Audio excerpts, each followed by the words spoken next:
Namaste devotees. Today it is Mauni Amavasya. So I have chanted a very powerful Lord Narasimha mantra. This mantra is told by Bhakta Prahalada and name of this mantra is Shri Narasimha Kavacha mantra. By listening to this powerful mantra today, protection will be obtained from negative energies, health and wealth will be obtained, and failure will go away from the life of devotees. Before listening to the mantra, if you are new to the channel, subscribe the channel, press the nearby bell icon and select all option. Also comment as Om Shri Narasimhaya Namaha.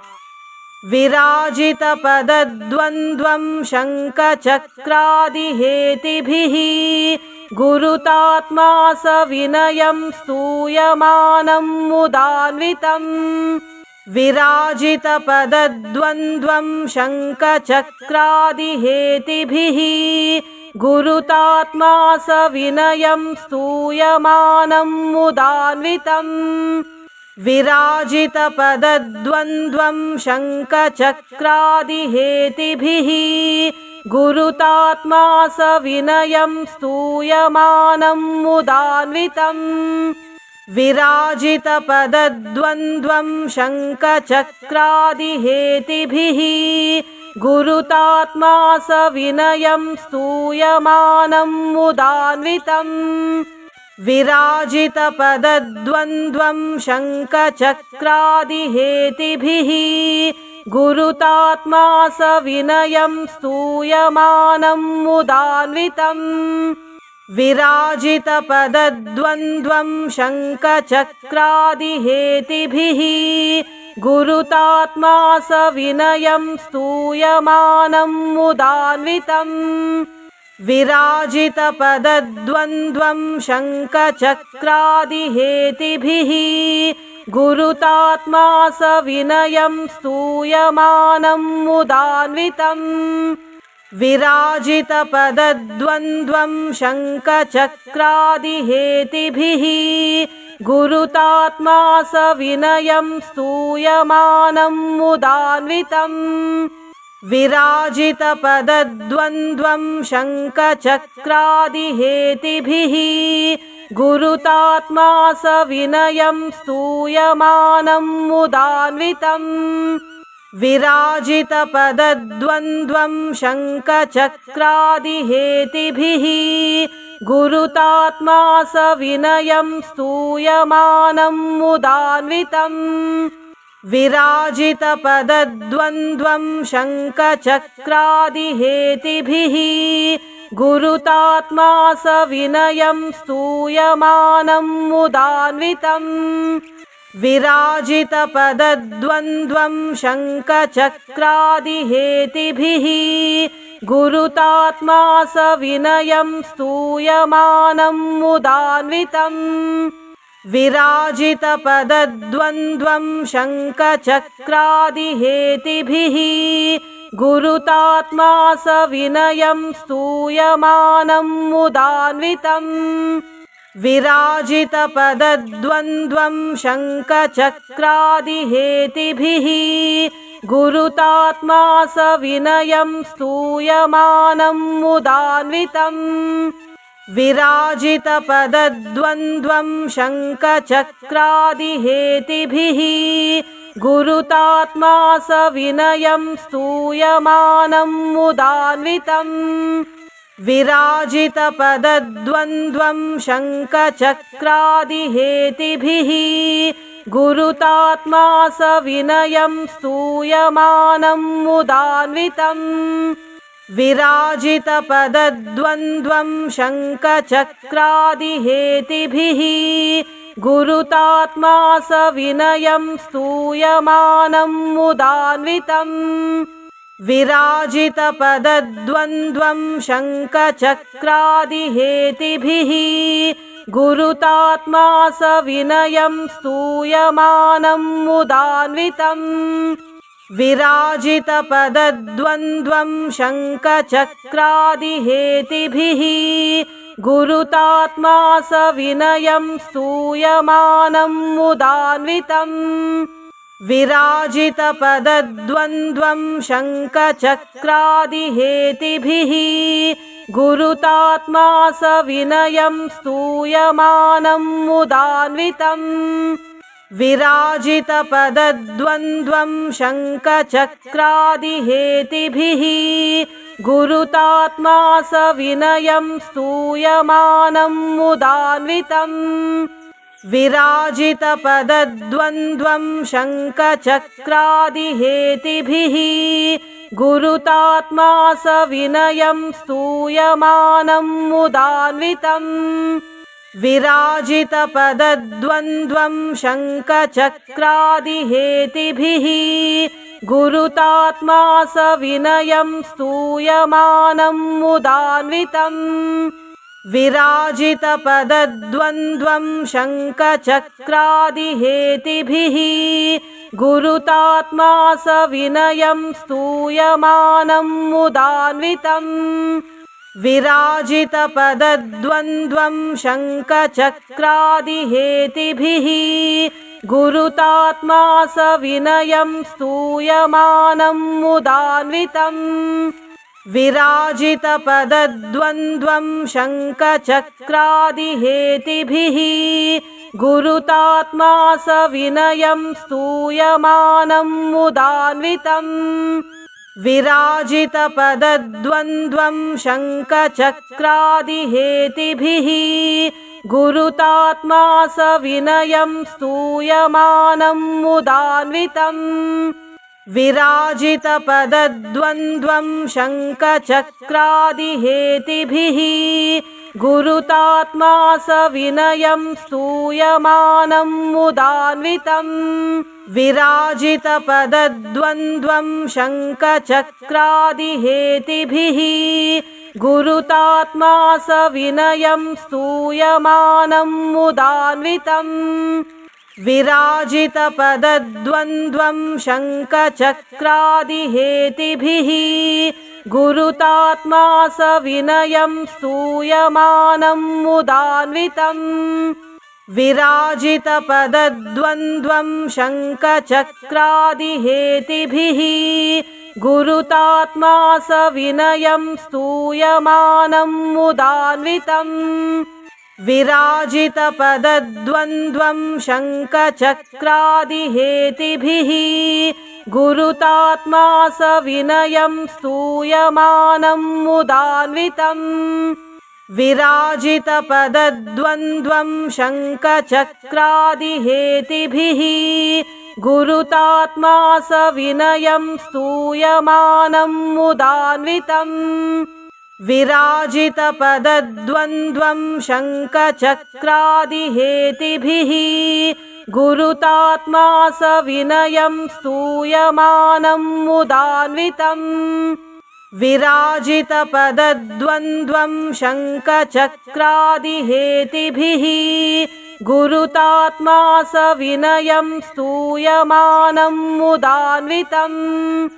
विराजितपदद्वन्द्वं शङ्खचक्रादिहेतिभिः गुरुतात्मा सविनयं स्तूयमानं मुदान्वितम् विराजितपदद्वन्द्वं शङ्खचक्रादिहेतिभिः गुरुतात्मा सविनयं स्तूयमानं मुदान्वितम्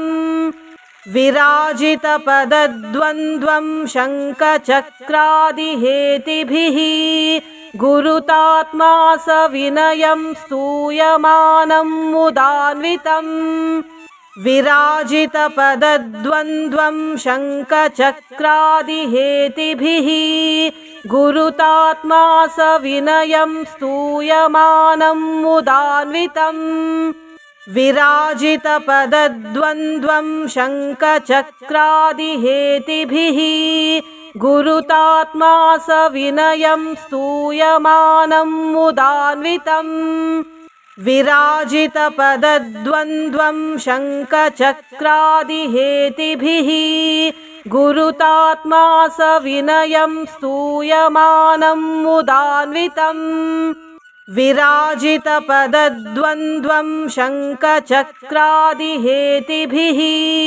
गुरुतात्मा सविनयं स्तूयमानं मुदान्वितम् विराजितपदद्वन्द्वं शङ्खचक्रादिहेतिभिः गुरुतात्मा सविनयं स्तूयमानं मुदान्वितम् विराजितपदद्वन्द्वं शङ्खचक्रादिहेतिभिः गुरुतात्मा सविनयं स्तूयमानं मुदान्वितम् विराजितपदद्वन्द्वं शङ्खचक्रादिहेतिभिः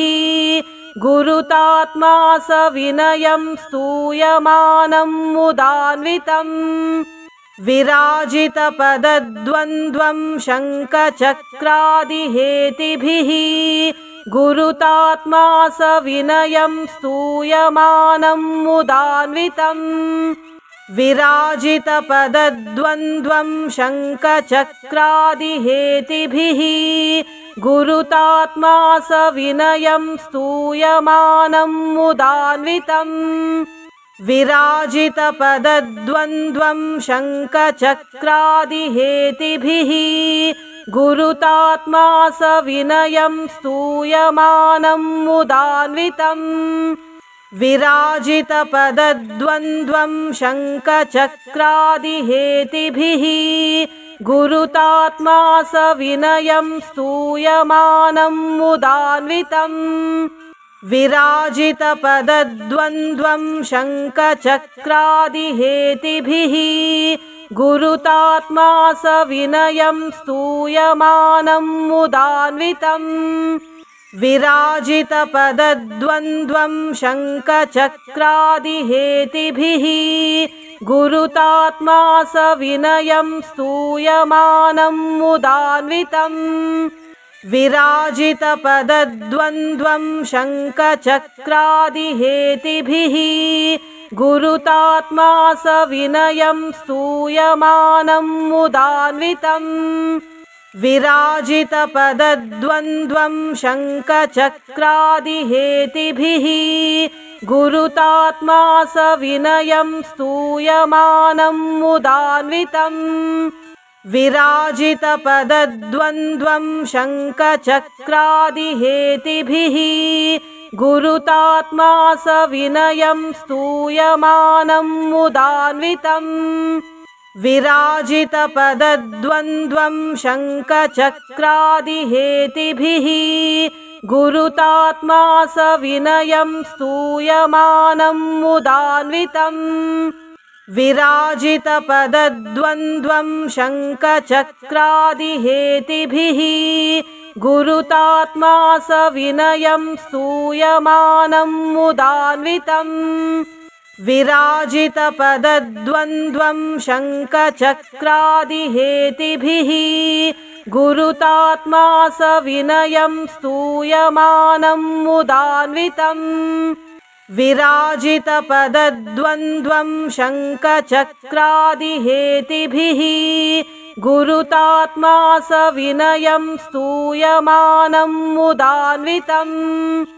विराजितपदद्वन्द्वं शङ्खचक्रादिहेतिभिः गुरुतात्मा सविनयं स्तूयमानं मुदान्वितम् विराजितपदद्वन्द्वं शङ्खचक्रादिहेतिभिः गुरुतात्मा सविनयं स्तूयमानं मुदान्वितम् विराजितपदद्वन्द्वं शङ्खचक्रादिहेतिभिः गुरुतात्मा सविनयं स्तूयमानं मुदान्वितम् विराजितपदद्वन्द्वं शङ्खचक्रादिहेतिभिः गुरुतात्मा सविनयं स्तूयमानं मुदान्वितम् विराजितपदद्वन्द्वं शङ्खचक्रादिहेतिभिः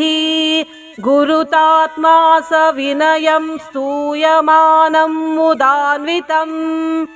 विराजितपदद्वन्द्वं शङ्खचक्रादिहेतिभिः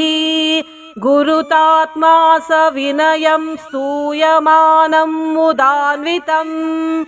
विराजितपदद्वन्द्वं शङ्खचक्रादिहेतिभिः गुरुतात्मा सविनयं स्तूयमानं मुदान्वितम् विराजितपदद्वन्द्वं शङ्खचक्रादिहेतिभिः गुरुतात्मा सविनयं स्तूयमानं मुदान्वितम् विराजितपदद्वन्द्वं शङ्खचक्रादिहेतिभिः गुरुतात्मा सविनयं स्तूयमानं मुदान्वितम् विराजितपदद्वन्द्वं शङ्खचक्रादिहेतिभिः गुरुतात्मा सविनयं स्तूयमानं मुदान्वितम् विराजितपदद्वन्द्वं शङ्खचक्रादिहेतिभिः गुरुतात्मा सविनयं स्तूयमानं मुदान्वितम् विराजितपदद्वन्द्वं शङ्खचक्रादिहेतिभिः गुरुतात्मा सविनयं स्तूयमानं मुदान्वितम् विराजितपदद्वन्द्वं शङ्खचक्रादिहेतिभिः गुरुतात्मा सविनयं स्तूयमानं मुदान्वितम् विराजितपदद्वन्द्वं शङ्खचक्रादिहेतिभिः गुरुतात्मा सविनयं स्तूयमानं मुदान्वितम् विराजितपदद्वन्द्वं शङ्खचक्रादिहेतिभिः गुरुतात्मा सविनयं स्तूयमानं मुदान्वितम् विराजितपदद्वन्द्वं शङ्खचक्रादिहेतिभिः गुरुतात्मा सविनयं स्तूयमानं मुदान्वितम् विराजितपदद्वन्द्वं शङ्खचक्रादिहेतिभिः गुरुतात्मा सविनयं स्तूयमानं मुदान्वितम् विराजितपदद्वन्द्वं शङ्खचक्रादिहेतिभिः गुरुतात्मा सविनयं स्तूयमानं मुदान्वितम् विराजितपदद्वन्द्वं शङ्खचक्रादिहेतिभिः गुरुतात्मा सविनयं स्तूयमानं मुदान्वितम् विराजितपदद्वन्द्वं शङ्खचक्रादिहेतिभिः गुरुतात्मा सविनयं स्तूयमानं मुदान्वितम् विराजितपदद्वन्द्वं शङ्खचक्रादिहेतिभिः गुरुतात्मा सविनयं स्तूयमानं मुदान्वितम् विराजितपदद्वन्द्वं शङ्खचक्रादिहेतिभिः गुरुतात्मा सविनयं स्तूयमानं मुदान्वितम् विराजितपदद्वन्द्वं शङ्खचक्रादिहेतिभिः गुरुतात्मा सविनयं स्तूयमानं मुदान्वितम् विराजितपदद्वन्द्वं शङ्खचक्रादिहेतिभिः गुरुतात्मा सविनयं स्तूयमानं मुदान्वितम् विराजितपदद्वन्द्वं शङ्खचक्रादिहेतिभिः गुरुतात्मा सविनयं स्तूयमानं मुदान्वितम् विराजितपदद्वन्द्वं शङ्खचक्रादिहेतिभिः गुरुतात्मा सविनयं स्तूयमानं मुदान्वितम् विराजितपदद्वन्द्वं शङ्खचक्रादिहेतिभिः गुरुतात्मा सविनयं स्तूयमानं मुदान्वितम् विराजितपदद्वन्द्वं शङ्खचक्रादिहेतिभिः गुरुतात्मा सविनयं स्तूयमानं मुदान्वितम् विराजितपदद्वन्द्वं शङ्खचक्रादिहेतिभिः गुरुतात्मा सविनयं स्तूयमानं मुदान्वितं विराजितपदद्वन्द्वं शङ्खचक्रादिहेतिभिः गुरुतात्मा सविनयं स्तूयमानं मुदान्वितं विराजितपदद्वन्द्वं शङ्खचक्रादिहेतिभिः गुरुतात्मा सविनयं स्तूयमानं मुदान्वितं विराजितपदद्वन्द्वं शङ्खचक्रादिहेतिभिः गुरुतात्मा सविनयं स्तूयमानं मुदान्वितं विराजितपदद्वन्द्वं शङ्खचक्रादिहेतिभिः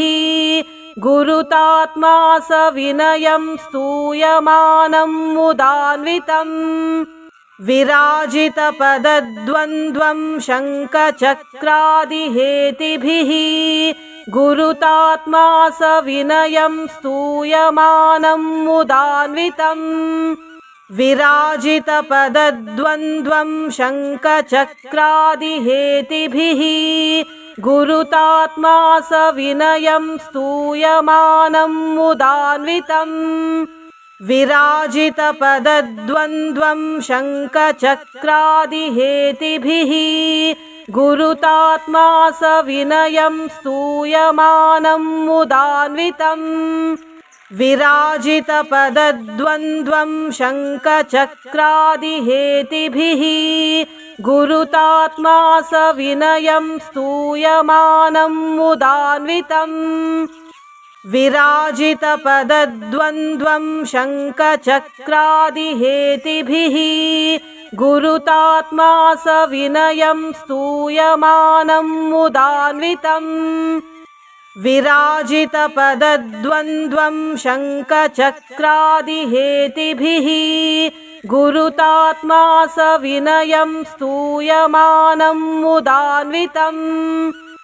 विराजितपदद्वन्द्वं शङ्खचक्रादिहेतिभिः गुरुतात्मा सविनयं स्तूयमानं मुदान्वितं विराजितपदद्वन्द्वं शङ्खचक्रादिहेतिभिः गुरुतात्मा सविनयं स्तूयमानं मुदान्वितं विराजितपदद्वन्द्वं शङ्खचक्रादिहेतिभिः गुरुतात्मा सविनयं स्तूयमानं मुदान्वितं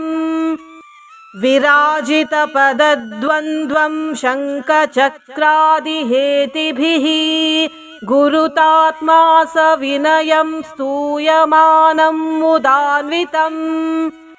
विराजितपदद्वन्द्वं शङ्खचक्रादिहेतिभिः गुरुतात्मा सविनयं स्तूयमानं मुदान्वितं विराजितपदद्वन्द्वं शङ्खचक्रादिहेतिभिः गुरुतात्मा सविनयं स्तूयमानं मुदान्वितं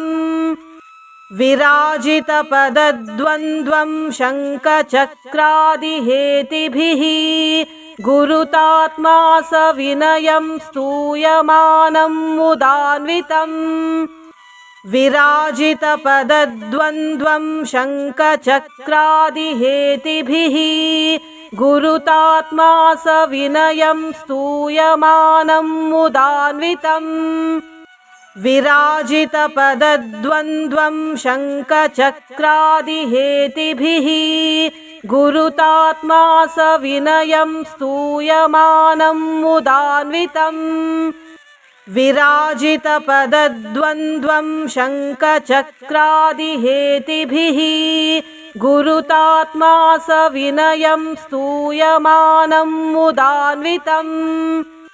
विराजितपदद्वन्द्वं शङ्खचक्रादिहेतिभिः गुरुतात्मा सविनयं स्तूयमानं मुदान्वितं